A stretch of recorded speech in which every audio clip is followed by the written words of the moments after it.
Now अब इसका question number 11 देखिए। The slope of the tangent of the parabola y square is equal to 4ax at the point at square comma 2at।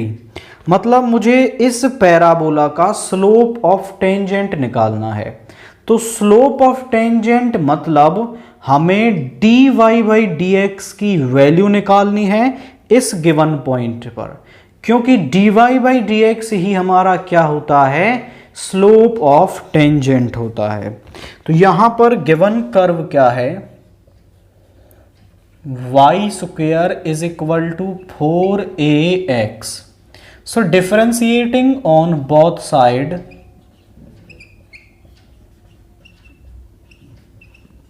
With respect to x, यहां पे हो गया 2y dy by D x is equal to 4a constant x का हो जाएगा 1। इसको इधर ले आएंगे तो dy by D x is equal to 4a by 2y। dy by D x की मुझे वैल्यू निकालनी है at the point at square comma 2at is equal to, वो क्या हो जाएगी 4a ओवर 2 इंटू वाई की वैल्यू क्या है 2at। 4a से 4a कैंसिल हो जाएगा, यहां पे आएगा 1 बाई टी। तो ये क्या है हमारा स्लोप ऑफ टेंजेंट आ रहा है। दैट मीन्स आप बी ऑप्शन को यहां पर टिक करेंगे। इसके बाद क्वेश्चन नंबर 12 जो है वो इंटीग्रेशन से दे रखा है। यहां पर क्या दे रखा है हमें 2x sign x square dx। तो यहां पर हम क्या करेंगे, हम यहां पर एक सब्स्टिट्यूशन कर लेंगे। सब्स्टिट्यूशन कैसा कि यदि मैं यहां पर x स्क्वेयर को पुट करता हूं तो 2x dx क्या बन जाएगा dt बन जाएगा। तो हम यहां पर पुट कर रहे हैं x square is equal to T. So दोनों तरफ डिफरेंशिएशन करेंगे 2x और dt का हो जाएगा dt बाई dx। dx को हम इस तरफ ले आए तो 2x और dx की जगह मैं लिख सकता हूं dt। ये बन गया sine t dt। Sine t का इंटीग्रेशन होता है minus cos t plus c। t की वैल्यू रख देंगे, ये आएगा माइनस का cos x square plus c। ये i को सॉल्व करने पर वैल्यू आ रही है। आप ऑप्शन सी को इसके अंदर टिक करेंगे। अब इसके बाद जो नेक्स्ट क्वेश्चन है दैट इज क्वेश्चन नंबर 13, वो भी इंटीग्रेशन से ही हमें दे रखा है। क्या दे रखा है question 0 to 1 1 upon 1 plus x square dx। अब 1 अपॉन 1 प्लस एक्स स्क्वेयर का इंटीग्रेशन क्या होता है tan इनवर्स x होता है। तो इसका इंटीग्रेशन तो हो गया tan inverse x। Definite integral है तो कांस्टेंट ऑफ इंटीग्रेशन नहीं आएगा। हम जानते हैं 1 upon 1 plus x square dx बराबर होता है tan इनवर्स x के, और यहां पर ये इंडेफिनिट है तो c आएगा इसमें। यहां पर पुट करेंगे तो tan inverse 1 minus tan inverse 0। tan 1 किस पर होता है हमारा, tan 1 होता है पाई बाई 4 पर। तो 1 की जगह tan पाई बाई 4 लिख लेंगे माइनस tan 0 किस पर होता है हमारा, वो tan 0 पर ही होता है। tan इनवर्स से tan कैंसिल हो गया pi by 4 minus 0 that is pi by 4। तो इसको सॉल्व करने पर वैल्यू क्या आ रही है हमारे पास पाई बाई 4 आ रही है। आप ऑप्शन ए को इसके अंदर टिक करेंगे। अगला जो क्वेश्चन है that is question number 14। Area bounded by the curve x square is equal to y x axis and from x is 0 to 1। लिमिट्स हमें दे रखी हैं, कर्व हमें दे रखा है और हमें एरिया बाउंडेड निकालना है। तो क्वेश्चन नंबर 14 को ज़रा आप देखें, x square is equal to y. आप इसको ध्यान से देखें तो ये क्या है, ये एक अपवार्ड पैराबोला है। इस तरीके से x square y upward parabola, और हमें लिमिट्स दे रखी हैं एक्स इज इक्वल टू 0 जो यहाँ पर है, 1 यहाँ पर। तो ये वाला एरिया हमें निकालना है। तो एरिया ओ ए बी, सो हम निकाल लेंगे area O A B is equal to x 0 से 1 जा रहा है, y of the curve d x, 0 to 1 x square d x, इसका हो गया x cube by 3, 0 to 1 upper limit minus lower limit, तो ये आ गया 1/3 स्क्वायर यूनिट्स। तो सिंपली पहले हमने उस पैराबोला को ड्रा कर लिया, लिमिट्स हमें दे रखी थी, एरिया निकालने के लिए हमने एक्स एक्सिस पर लिमिट्स ले ली और यहाँ पर वाई डी एक्स, वाई की वैल्यू कर्व से निकाली, पुट किया और हमें एरिया इसका मिल गया है। इसके बाद क्वेश्चन नंबर 15 को ज़रा देखिए, क्या कह रहा है हमसे, the differential equation of the family of curves y is equal to m x where m is arbitrary. तो हमें एक कर्व दे रखा है y is equal to m x, the given curve is, तो इसके लिए मुझे डिफरेंशियल इक्वेशन बनानी है। तो डिफरेंशियल इक्वेशन बनाने के लिए हम क्या करते हैं, उस कर्व में जितने आर्बिट्रेरी कांस्टेंट दे रखे हैं उनको रिमूव करते हैं। उनको रिमूव करने के लिए जितने आर्बिट्रेरी कांस्टेंट्स हैं उतनी बार हम डिफरेंशिएशन करते हैं। तो यहां एक ही आर्बिट्रेरी कांस्टेंट है तो एक बार हम डिफरेंशिएशन करेंगे। तो यहां पर differentiating on both side with respect to x, यहां पे आ गया d y by D x is equal to m, x का हो गया 1।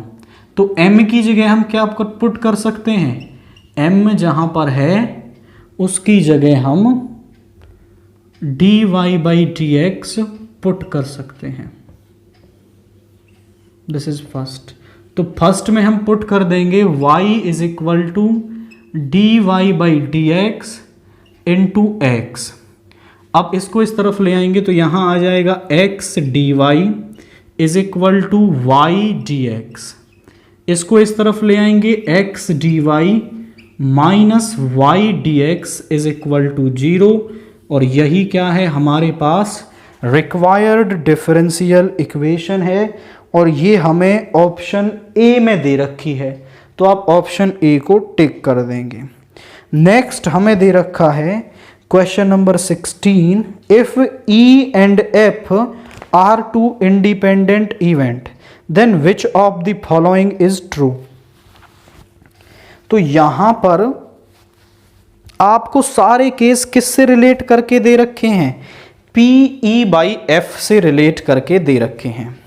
सबसे पहली condition, if E and F are independent event, यदि ये क्या है हमारे इंडिपेंडेंट इवेंट हैं तो पी ई इंटरसेक्शन एफ जो है वो किसके बराबर होता है, वो होता है P E into P F के बराबर होता है। अब जो ऑप्शन हमें दे रखे हैं उन सभी में पी ई बाई एफ है तो ये हम निकाल लेते हैं। इसका फॉर्मूला होता है P E intersection F over P F. अब P इंटरसेक्शन F है हमारा PE इंटू पी एफ और नीचे है PF, ये कैंसिल हो गया। सो PE intersection E by F जो है वो किसके बराबर आ रहा है, पीई के बराबर आ रहा है। अब आप चेक कर लें कौन सा ऑप्शन इसमें दे रखा है, तो यही एग्जैक्टली हमें ऑप्शन ए यहाँ पर दे रखा है, तो हम ऑप्शन ए को इसमें टिक करेंगे। सिंपली लर्न रखना है, जब ई और एफ इंडिपेंडेंट है तो उनके इंटरसेक्शन की जो प्रोबेबिलिटी है वो पीई इंटू पी एफ के बराबर होगी। नाउ क्वेश्चन नंबर 17 देखिए, the value of lambda for which a vector is perpendicular to b vector. हमें दो वेक्टर्स दे रखे हैं और लैम्डा की वैल्यू निकालनी है जब ये दोनों वेक्टर्स क्या हैं, हमारे परपेंडिकुलर हैं। तो मैं जरा दोनों वेक्टर्स लिख देता हूं। A vector is equal to 2i cap plus 3j cap plus 2k cap and B vector is equal to i cap minus lambda j cap plus 2k cap. और हमें दे रखा है कि ये दोनों वेक्टर्स क्या हैं, हमारे परपेंडिकुलर हैं, तो लैम्डा की वैल्यू निकालिए। टू वेक्टर्स आर परपेंडिकुलर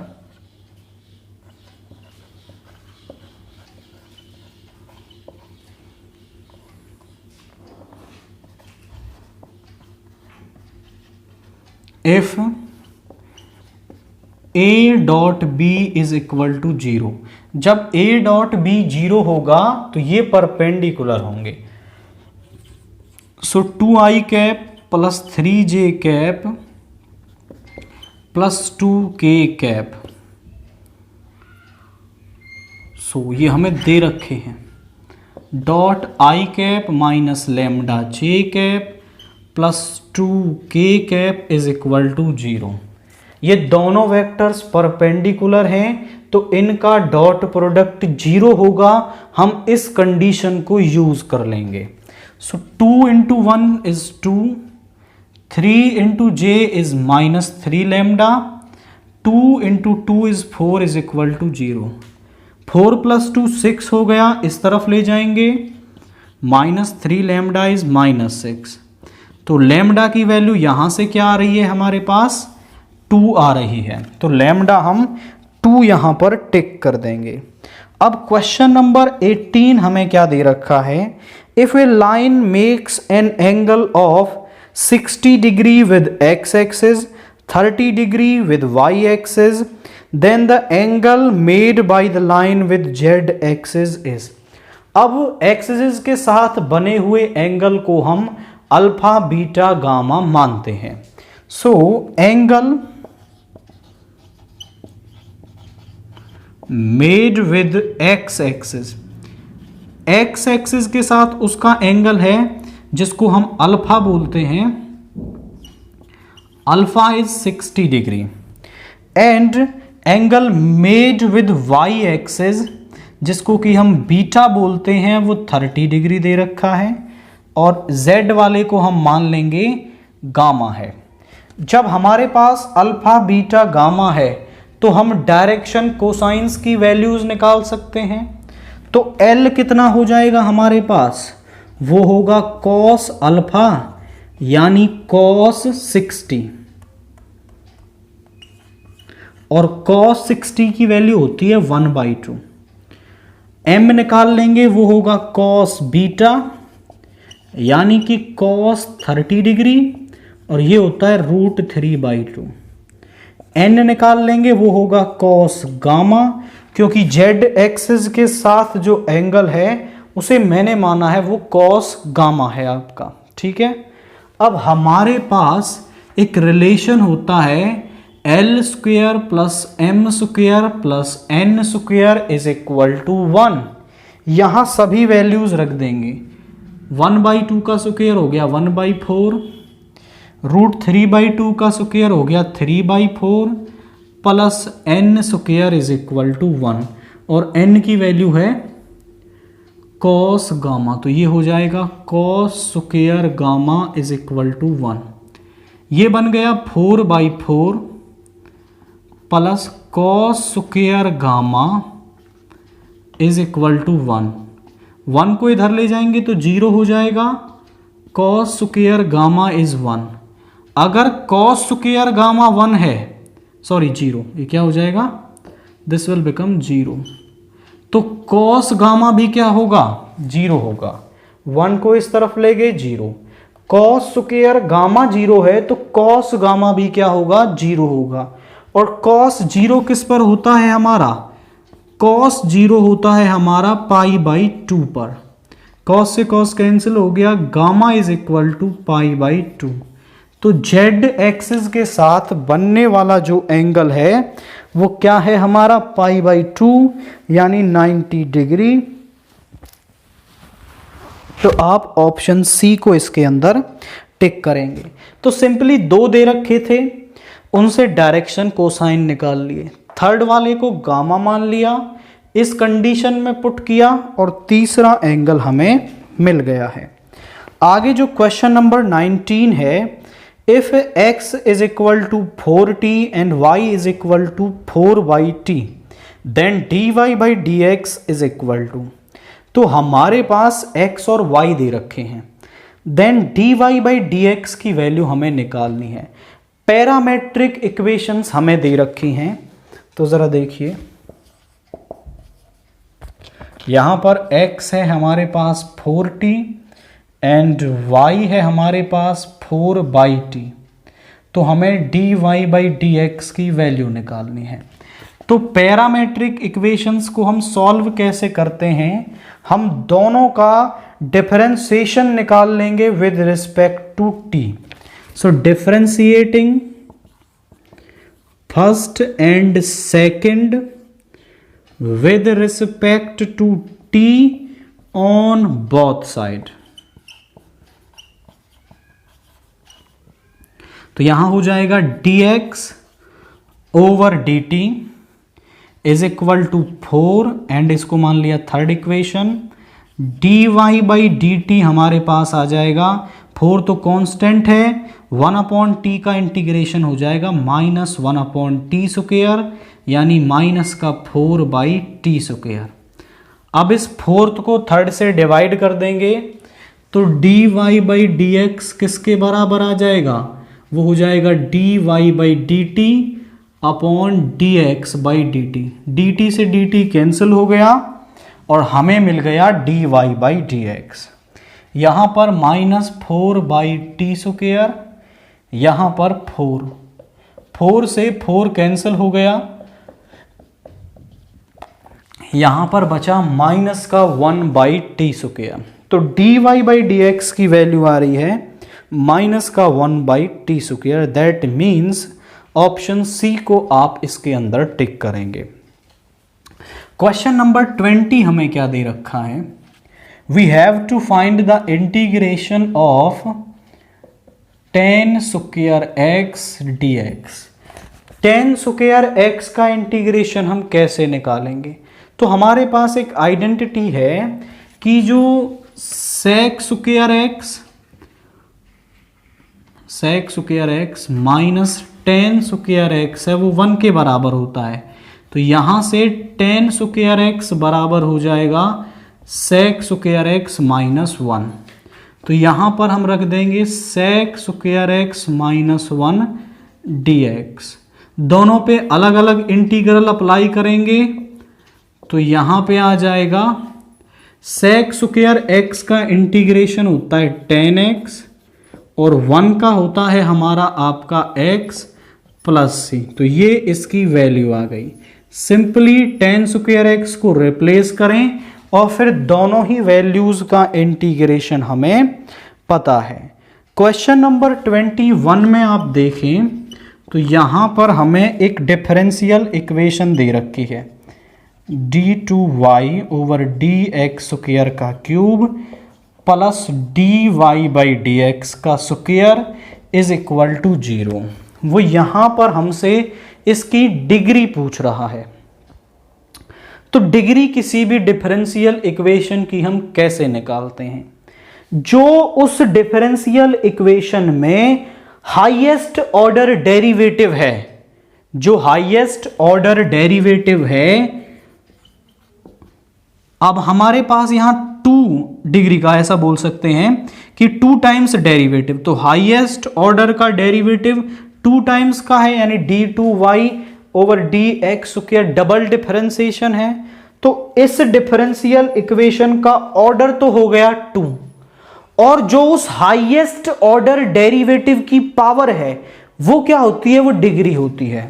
तो इस हाईएस्ट ऑर्डर डेरिवेटिव की पावर कितनी है, 3 है, तो हमारे पास इसकी डिग्री कितनी आ गई, वो 3 आ गई है। ऑर्डर और डिग्री दोनों ही पूछ सकता है, यहां डिग्री पूछ रखी थी तो डिग्री बता दी है हमने।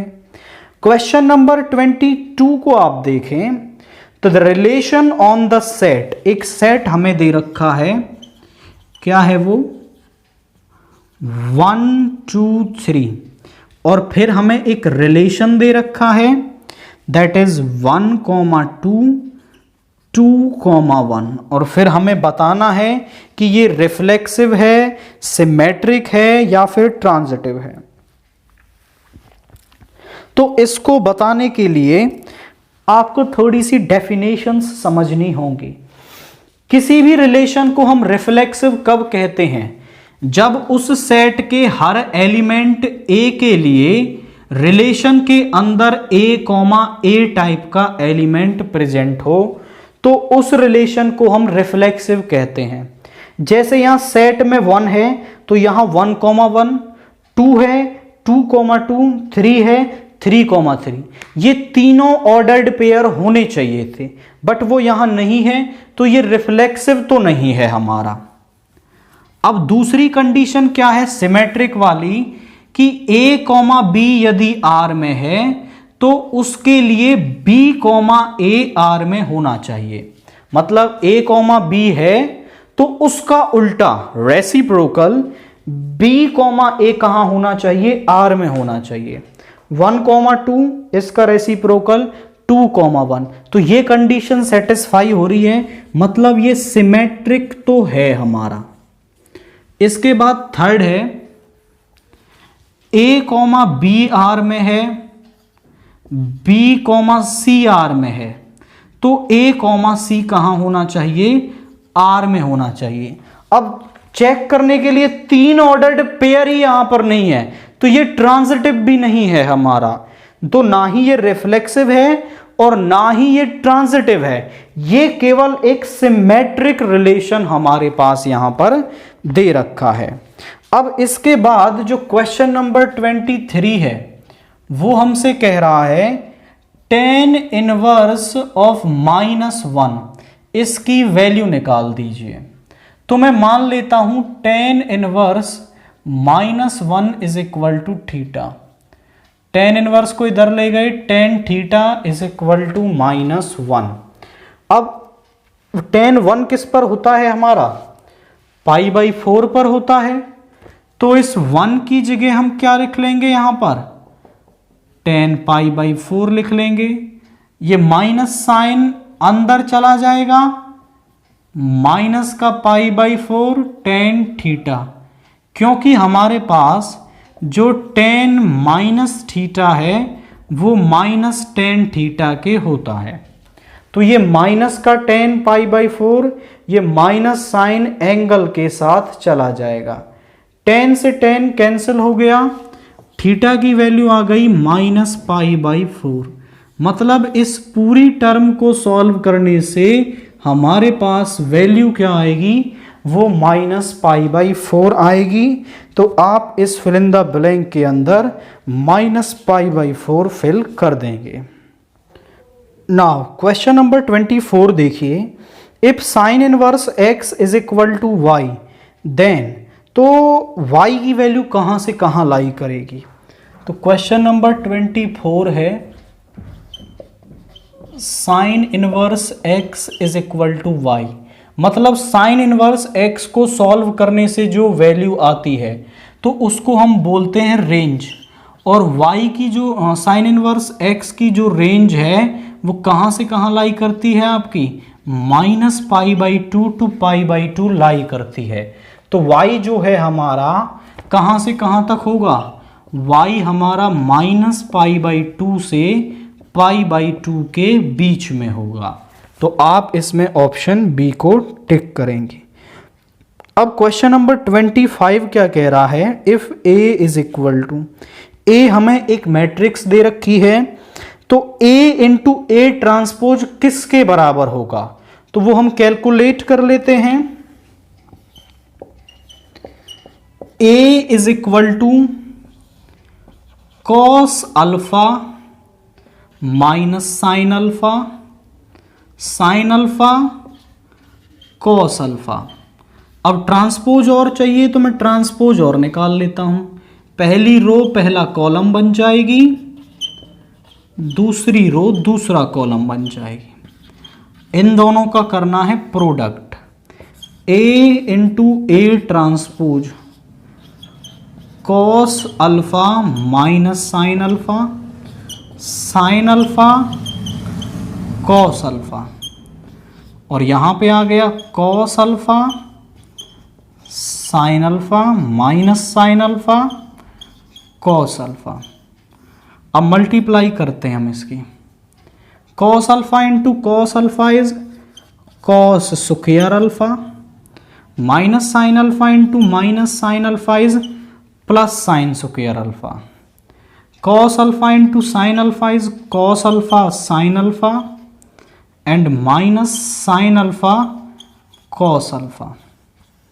दूसरी रो को करेंगे sine alpha into cos alpha minus sine alpha into cos alpha, sine square alpha plus cos square alpha. तो sine square alpha plus cos square alpha हो गया 1, इससे ये टर्म कैंसिल हो जाएगी, 0 0 और ये भी हो गया 1। तो मतलब a इंटू ए ट्रांसपोज किसके बराबर है, आइडेंटिटी मैट्रिक्स के बराबर है। तो यहां पर आप I लिख देंगे। अच्छा, ऑप्शन भी दे रखे हैं नीचे, तो ये क्या हो जाएगी, एक आइडेंटिटी मैट्रिक्स बन जाएगी। इसके बाद क्वेश्चन नंबर 26 क्या कह रहा है, डिटर्मिनेंट ऑफ A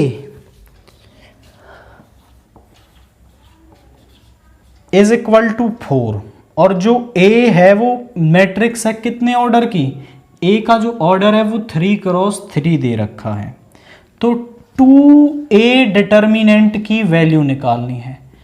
तो इसके लिए एक प्रॉपर्टी देखिए, कि A का जो डिटर्मिनेंट है वो आपका किसके बराबर होता है, वो होता है k की power n determinant of A, जहां पर जो n क्या है वो इस A का ऑर्डर होता है।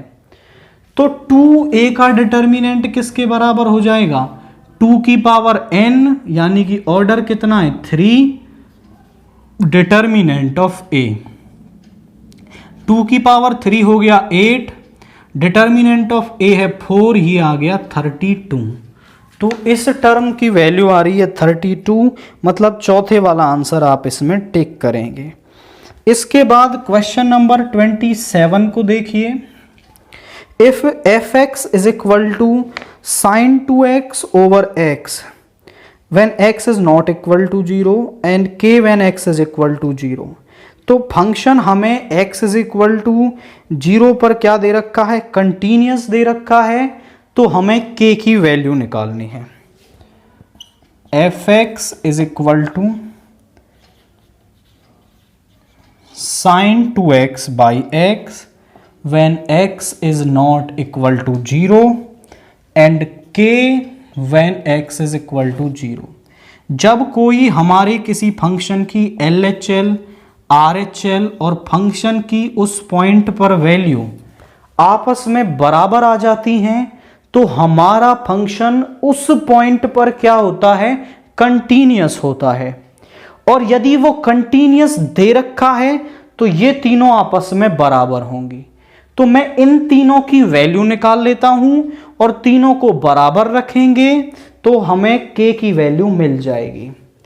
सबसे पहले हम निकालते हैं LHL, limit x tends to 0 minus zero minus के लिए फंक्शन होगा साइन 2x बाई एक्स। हम यहां पर x को रख देंगे 0 minus H as h tends to 0। तो यहां पर क्या हो गया, limit h tends to 0 sine 2 into 0 minus H over 0 minus H. Limit h tends to 0, यहां हो गया sine minus 2h over minus h। तो साइन माइनस थीटा बराबर होता है हमारा माइनस साइन थीटा के, तो यहां से हो जाएगा माइनस का साइन 2h। अब जितना एंगल साइन का है इतना ही हम नीचे बनाने के लिए 2 से मल्टीप्लाई 2 से डिवाइड कर देंगे। तो यहां पर आ गया limit h tends to 0 sine 2h by 2h into 2, ये टर्म हो गई 1। सो 1 इंटू 2 इज 2, क्योंकि limit x tends to 0 sine x by x जो है वो 1 होता है। मतलब जितना एंगल साइन के साथ है उतना ही नीचे हो जाए तो पूरे जो लिमिट की वैल्यू है वो 1 के बराबर हो जाती है। मैंने इसी प्रॉपर्टी का यूज किया और केवल 2 से मल्टीप्लाई करते ही ये पूरी 1 बन गई, तो मुझे LHL की वैल्यू 2 मिल गई। अब मैं RHL निकाल लेता हूं। Limit x tends to 0 positive sine 2x by x। RHL के लिए भी फंक्शन यही होगा, तो x को हम रख देंगे 0 plus h as h tends to 0। तो यहां पे आ जाएगा limit h tends to 0 sine 2 into 0 plus h over 0 plus h। ये हो गया लिमिट h टेंड्स टू 0, 2 से मल्टीप्लाई 2 से डिवाइड, ये 1 के बराबर बन गई, तो RHL भी आ गया 2। फंक्शन की 0 पर वैल्यू क्या दे रखी है, k। अब हम बोलेंगे सिंस द फंक्शन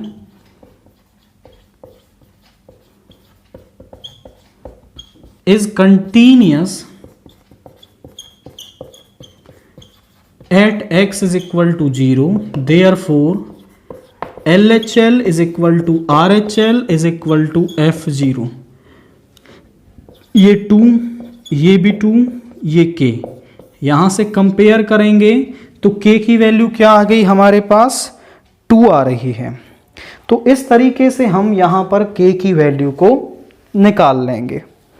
अब इसके बाद क्वेश्चन नंबर 28 देखिए।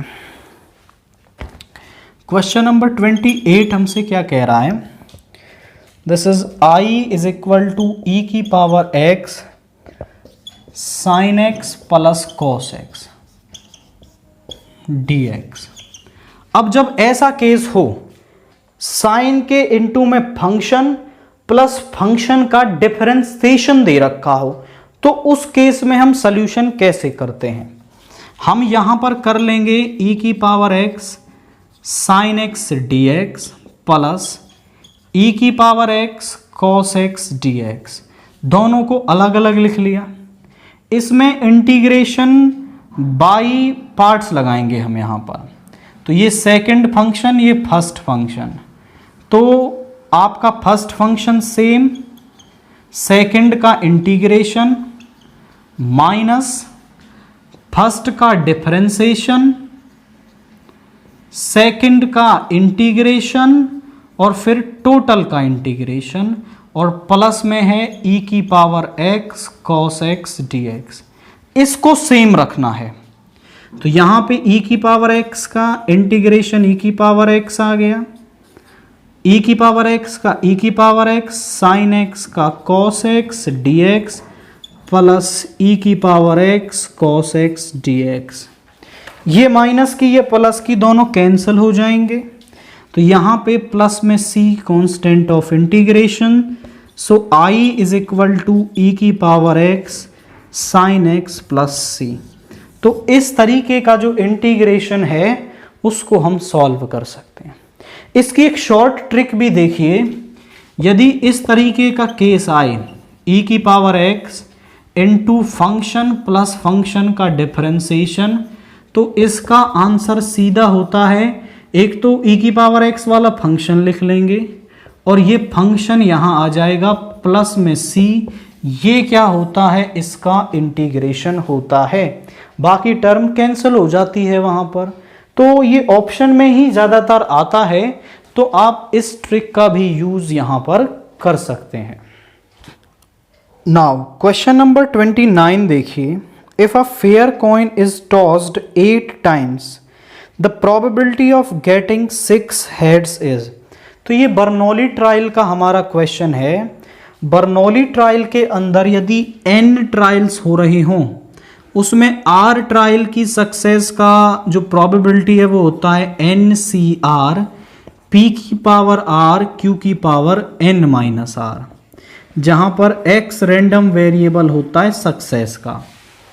अब यहां पर आपका कितनी बार हो रहा है, 8 टाइम्स हो रहा है, मतलब n की वैल्यू 8 है और वो हमसे पूछ रहा है 6 सक्सेस का फॉर्मूला। हमने p प्रोबेबिलिटी मान ली किसकी, सक्सेस की, यानी कि हेड मिलना जो है हमारी सक्सेस है, उसकी प्रोबेबिलिटी हमने p मान ली, और q denotes the probability of failure. p की वैल्यू 1/2, q की होती है 1 minus p, that is also 1/2, n है 8, तो 6 सक्सेस का फॉर्मूला होगा 8c6 1/2 की पावर 6 1/2 की पावर 8 माइनस 6, तो यहां से आ जाएगा 8c6 1/2 की पावर 8। ये क्या है, हमारी वैल्यू है फॉर द 6 सक्सेस। आप चाहें तो इसे सॉल्व भी कर सकते हैं या यहां भी छोड़ सकते हैं। अब क्वेश्चन नंबर 30 देखिए, क्या दे रखा है, हमें यहां पर एक रिलेशन दे रखा है, किस तरीके से, a, b such that a is equal to b minus 2 and b is greater than 6, और इसके ऑप्शंस दे रखे हैं, थोड़ा ऑप्शन से ही ये क्वेश्चन होगा। 2, r belongs to r, b दे रखा है 3, 8 बिलोंग्स टू r, c दे रखा है 6, 8 belongs to r, and d दे रखा है हमें 8, 7 बिलोंग्स टू r। अब रिलेशन की कंडीशन क्या कह रही है कि जो a है, मतलब पहले वाला एलिमेंट है, वो दूसरे में से 2 सब्ट्रैक्ट करके हमें मिलता है, या फिर पहले वाला दूसरे से हमेशा 2 कम होता है, और जो दूसरे वाला है वो 6 से बड़ा है। जरा चेक करें, यहां पर जो a है वो b में से 2 सब्ट्रैक्ट करने पर मिल रहा है, बट जो b है वो 4 है, वो 6 से बड़ा नहीं है, मतलब ये तो आपका नहीं होगा r के अंदर। यहां देखें तो ये इसमें से 2 सब्ट्रैक्ट करने पर ये नहीं मिल रहा है, यहां पर तो ये ऑलरेडी बड़ा दे रखा है, इसमें से 2 सब्ट्रैक्ट करेंगे तो 6 मिल रहा है, और ये 6 से बड़ा भी है, तो ऑप्शन सी इसका क्या हो जाएगा, करेक्ट आंसर हो जाएगा। क्वेश्चन नंबर 31 को आप देखेंगे तो साइन इनवर्स 1/√2 की वैल्यू निकालनी है। तो साइन इनवर्स को हम इधर ले जाएंगे, sine theta is equal to 1/√2। अब साइन 1/√2 किस पर होता है, π/4 पर। साइन से साइन कैंसिल हो गया, थीटा की वैल्यू आ गई π/4, यानी साइन इनवर्स 1/√2 को सॉल्व करने पर वैल्यू आएगी π/4। तो आप इसमें π/4 को पुट कर देंगे। इसके बाद क्वेश्चन नंबर 32 देखिए, what is the value of adjoint of A का determinant if determinant of A is equal to 5 where A is a matrix of order 3x3। हमारे पास डिटर्मिनेंट ऑफ ए जो है वो 5 दे रखा है और ए का जो ऑर्डर है वो 3x3 दे रखा है। तो मुझे निकालना है एडजॉइंट ऑफ ए का डिटर्मिनेंट, और ये एक प्रॉपर्टी होती है कि एडजॉइंट ऑफ ए का जो डिटर्मिनेंट है वो होता है डिटर्मिनेंट ऑफ ए की पावर n-1, जहां पर जो n है वो ऑर्डर ऑफ मैट्रिक्स होता है। तो डिटर्मिनेंट ऑफ ए तो है हमारे पास 5, ऑर्डर है 3, सो 5 का स्क्वायर इज 25। तो इसको सॉल्व करने पर वैल्यू आएगी 25। नाउ क्वेश्चन नंबर 33 हमें क्या दे रखा है, if X square plus Y square is equal to 100, तो हमें dy बाई डी एक्स निकालना है। यहां पर जो फंक्शन है वो एक इम्प्लिसिट फंक्शन हमें दे रखा है। इम्प्लिसिट फंक्शन में y को अलग नहीं किया जा सकता है, हम पूरे फंक्शन को डिफरेंशिएट कर देंगे, फिर dy बाई डी एक्स वाली टर्म्स को एक तरफ कर लेंगे, बाकी को एक तरफ ले जाएंगे और हमें dy बाई डी एक्स की वैल्यू मिल जाएगी। तो question number 33, here X square plus X Y plus Y square is equal to 100, differentiating on both side with respect to X. X square का हो गया 2x, इसमें प्रोडक्ट रूल लगेगा, x same y का dy by D X, y same x का 1, y square का हो गया 2y dy by D x, और 100 कांस्टेंट है तो 0। इन दोनों में से हम dy by D x common ले लेते हैं, तो यहां बचा x, यहां पर 2y, इन दोनों को इस तरफ ले जाएंगे, -2x -2y, ये मल्टीप्लाई में डिवाइड में आ जाएगा। So dy by D x is equal to -2x plus y upon x plus 2y, ऊपर से माइनस कॉमन ले लिया। तो ये इस फंक्शन के लिए क्या आ रहा है, हमारा आपका यहां पर डिफरेंशिएशन आ रहा है। Find maximum value of sin x plus cos x in the interval 0,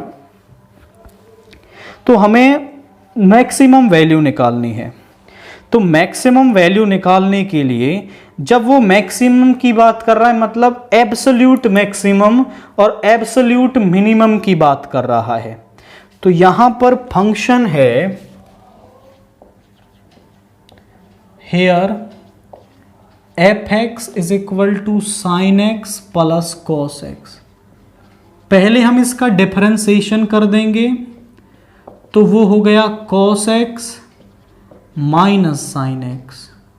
for critical values of x, critical values of x, f dash x को 0 के बराबर रख देंगे, तो cos x minus sine x को 0 के बराबर रख दिया। तो यहां से cos x किसके बराबर हो गया, साइन एक्स के। साइन एक्स को मैं ऐसा लिख सकता हूं, साइन एक्स इंटू 1, ये मल्टीप्लाई में दरा के डिवाइड में, cos x by sine X is equal to 1, यानी cot x is equal to 1, और cot 1 किस पर होता है, पाई बाई 4 पर। तो x की वैल्यू यहां से पाई बाई 4 आ गई है।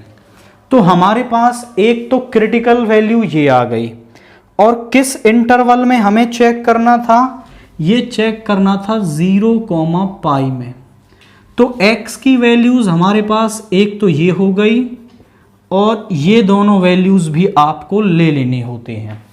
जितनी x की वैल्यू आ रही है वो भी ले लें, और उसके एक्सटीरियर पॉइंट्स को भी आप ले लें।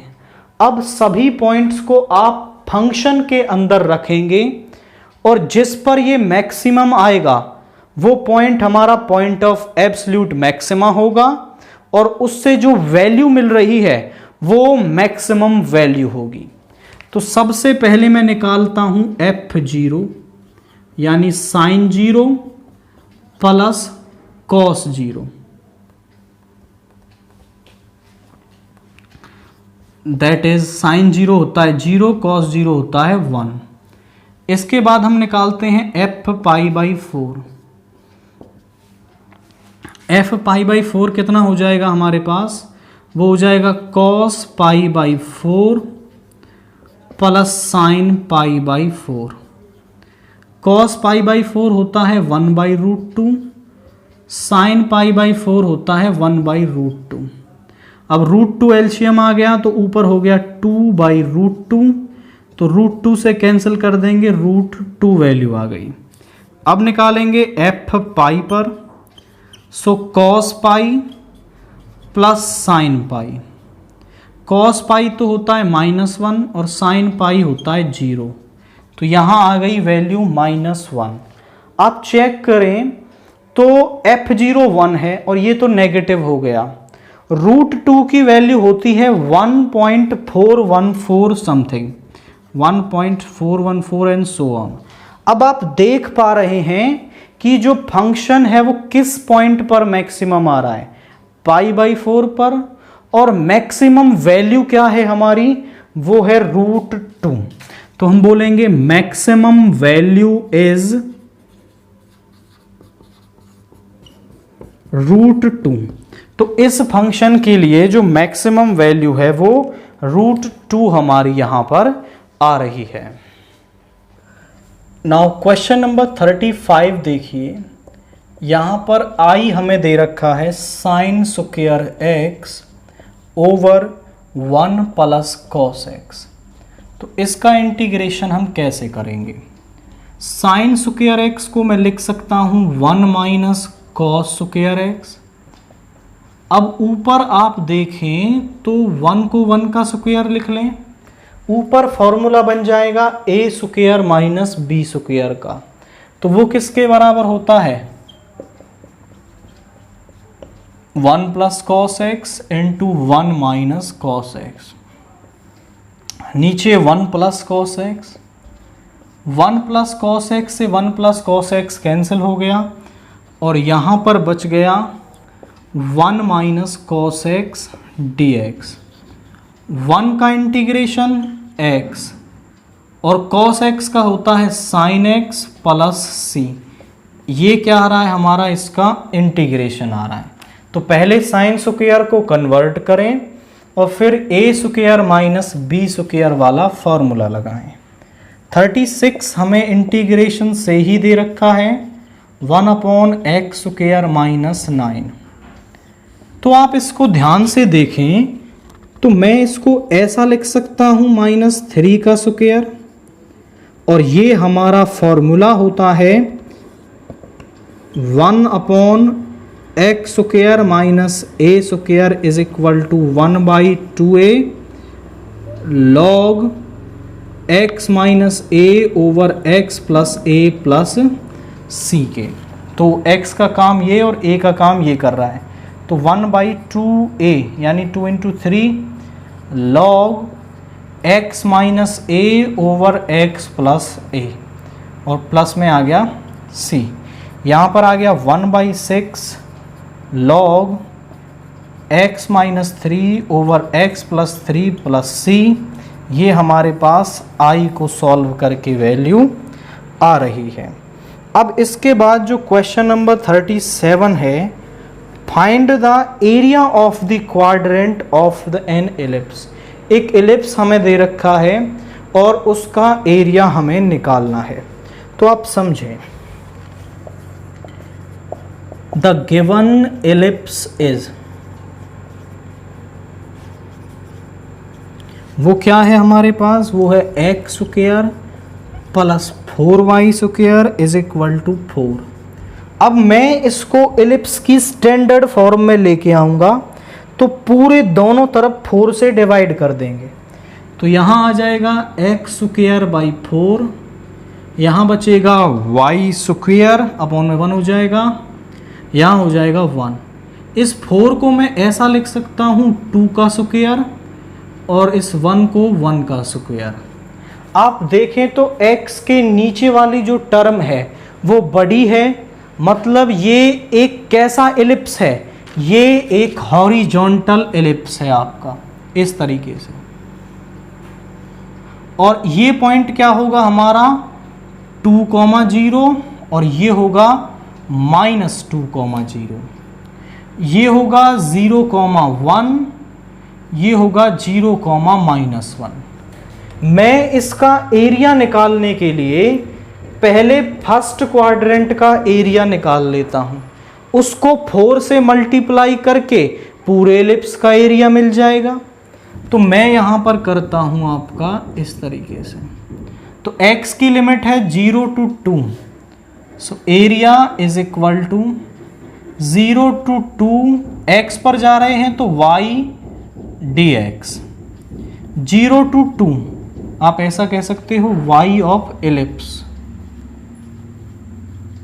अब यहां से आप y निकालोगे तो क्या मिलेगा, इस तरफ ले गए 4y square is equal to 4 minus X square, 4 divide में आ गया तो y square is equal to 1/4 root, sorry क्या हो गया यहाँ पे करते हैं, इस 4 को इधर डिवाइड में ले जाएंगे तो यहाँ पर आ जाएगा आपका y square is equal to 1/4 into 4 minus X square, इसको इधर ले जाएंगे तो प्लस माइनस 1/2 रूट 2 का स्क्वायर माइनस एक्स स्क्वायर। अब हम y की केवल पॉजिटिव वैल्यू लेंगे क्योंकि y हमारा फिलहाल फर्स्ट क्वाड्रेंट में है और फर्स्ट क्वाड्रेंट में x और y दोनों ही क्या होते हैं, पॉजिटिव होते हैं। तो यहाँ पर वैल्यू आ गई 1/2 रूट 2 का square minus X square dx। और हम जानते हैं integration of root A square minus X square dx जो होता है वो होता है आपका x/2, यही टर्म सेम आ जाएगी, plus a²/2 sine inverse x/a plus c। तो इसका इंटीग्रेशन क्या हो जाएगा, 1/2 तो बाहर आ गया, x/2 यानी x/2 और यही टर्म सेम आ जाएगी, प्लस a²/2 यानी 2 का स्क्वायर 4/2 साइन इनवर्स x/2। और लिमिट कहाँ से कहाँ तक है, 0 से 2 तक। तो अब हम यहाँ पर लिमिट्स को पुट करेंगे, अपर लिमिट माइनस लोअर लिमिट। 1/2 तो बाहर है, इसको पुट करेंगे तो 2/2 और 4 माइनस 2 का स्क्वायर हो गया 4 प्लस 2 हो गया यहाँ पे साइन इनवर्स 2/2, ये अपर लिमिट हो गई, माइनस 0 को पुट करेंगे तो पूरी term 0 plus 2 into sine inverse 0, ये आ रही है। अब 1/2 तो बाहर है और यहां पर आपका 1/2 बाहर है, ये 0 हो गई पूरी टर्म, प्लस 2 इंटू क्या हो जाएगा हमारा साइन इनवर्स 1, और साइन इनवर्स 1 की हम वैल्यू निकालेंगे तो इसको थीटा के बराबर मान लिया, sine theta is equal to 1। Sine 1 किस पर होता है हमारा, π/2 पर, तो थीटा आ गया π/2। यानी इस टर्म को सॉल्व करने पर वैल्यू आएगी π/2 माइनस 0 प्लस साइन इनवर्स 0 को और सॉल्व कर लेंगे, वो फाई के बराबर मान लिया, साइन फाई इज 0। साइन 0 किस पर होता है, 0 पर, तो फाई की वैल्यू क्या आ गई 0। मतलब ये पूरी टर्म क्या हो जाएगी 0 हो जाएगी। तो यहाँ पर आया 1/2, यहाँ से केवल पाई आ रहा है तो ये हो गया π/2। अब ये क्या है, आपका एरिया ऑफ फर्स्ट क्वाड्रेंट है, एरिया ऑफ फर्स्ट क्वाड्रेंट। अब जब एरिया ऑफ एलिप्स निकालना है तो देखो इसमें 4 क्वाड्रेंट हैं आपके, एक क्वाड्रेंट का एरिया आ रहा है π/2, 4 का निकालना है, 4 से गुना कर देंगे। Area of ellipse is equal to 4 into π/2, तो 2 से 2 टाइम्स 2π स्क्वायर यूनिट्स। ये क्या आ रहा है हमारे पास, इस पूरे एलिप्स का एरिया आ रहा है। अब क्वेश्चन नंबर 38 को आप देखें तो probability of events A and B are 1/4 and 1/2 respectively.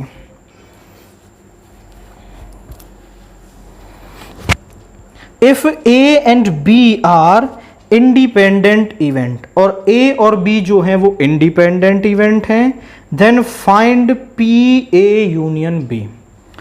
तो जब हमारे पास दो इवेंट इंडिपेंडेंट हों, here A and B are independent, तो जब दो इवेंट इंडिपेंडेंट होते हैं तो उनके इंटरसेक्शन की जो प्रोबेबिलिटी है वो होती है PA इंटू PB के, और PA हमें क्या दे रखा है 1/4, PB दे रखा है 1/2, और PA यूनियन B निकालना है। तो PA यूनियन B का फॉर्मूला क्या होता है, PA plus PB minus PA intersection B।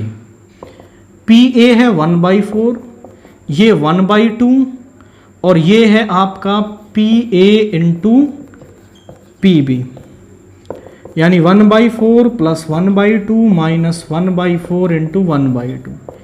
LCM लेंगे तो 8 आ जाएगा, 4 2 ज़ा 8, 2 4 ज़ा 8, माइनस 1, 6 माइनस 1 इज 5/8।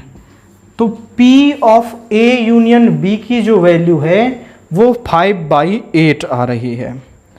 अब इसके बाद क्वेश्चन नंबर 39 को हम देखें तो वो क्या कह रहा है, A वेक्टर और B वेक्टर, दो वेक्टर्स हमें दे रखे हैं और हमें सिंपली A क्रॉस B निकालना है।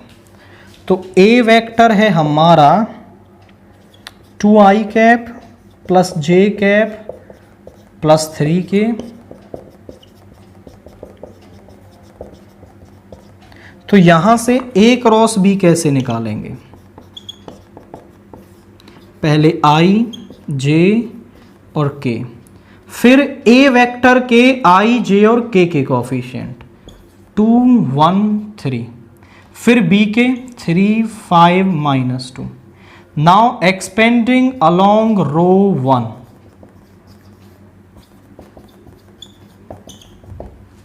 तो यहां पे आ जाएगा I कैप, इस रो इस कॉलम को छोड़ेंगे -2 -15 माइनस j, इस रो इस कॉलम को छोड़ेंगे -4 -9 प्लस k कैप, इस रो इस कॉलम को छोड़ेंगे 10 -3, यहां पे आ गया -17 i cap plus 13 j cap plus 7 k cap. ये क्या आ रहा है हमारे पास, A क्रॉस B की वैल्यू आ रही है। और अब हम देखते हैं question number 40। Now question number 40 देखिए, इफ A वेक्टर का मॉड्यूलस इज इक्वल टू √3, यहां पर A वेक्टर का मॉड्यूलस हमें दे रखा है √3, B वेक्टर का मॉड्यूलस हमें दे रखा है √2/3, एंड A क्रॉस B एक यूनिट वेक्टर है, यानी कि यूनिट वेक्टर का जब मॉड्यूलस निकालते हैं तो वो 1 मिलता है। सो A क्रॉस B का जो मॉड्यूलस है वो हमें 1 मिलेगा। Then find the angle between A vector and B vector, और हमें ए वेक्टर और बी वेक्टर के बीच में एंगल निकालना है। तो क्रॉस ए क्रॉस बी की डेफिनेशन क्या कहती है? ए क्रॉस बी बराबर होता है ए वेक्टर का मॉड्यूलस बी वेक्टर का modulus sine theta N cap. दोनों तरफ मॉड्यूलस ले लेंगे तो यहाँ पर आएगा आपका ए वेक्टर के मॉड्यूलस का मॉड्यूलस बी वेक्टर के मॉड्यूलस का मॉड्यूलस साइन थीटा का मॉड्यूलस और एन कैप का मॉड्यूलस। अब ये 1 है, मॉड्यूलस एक ही बार लगा लेंगे, बी वेक्टर का modulus which is sine theta और एन कैप का मॉड्यूलस क्या होगा 1, क्योंकि जो एन कैप है वो भी यूनिट नॉर्मल वेक्टर होता है। अब हमारे पास ए वेक्टर का मॉड्यूलस है √3, बी वेक्टर का मॉड्यूलस है √2/3 and that is sine theta. अब √3 से इसको कैंसिल करेंगे तो आपके पास यहाँ पे √3 बच जाएगा। √3 डिवाइड में इधर जाके मल्टीप्लाई में √2 डिवाइड में आ जाएगा साइन थीटा।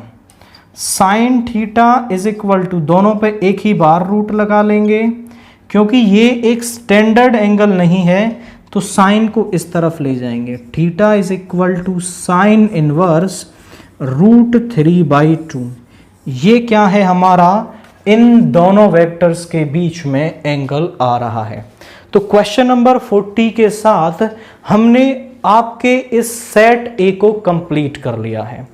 अब सेट बी का, सी का और डी का जो सब्जेक्टिव पार्ट है वो इसी के अंदर कवर हो गया है।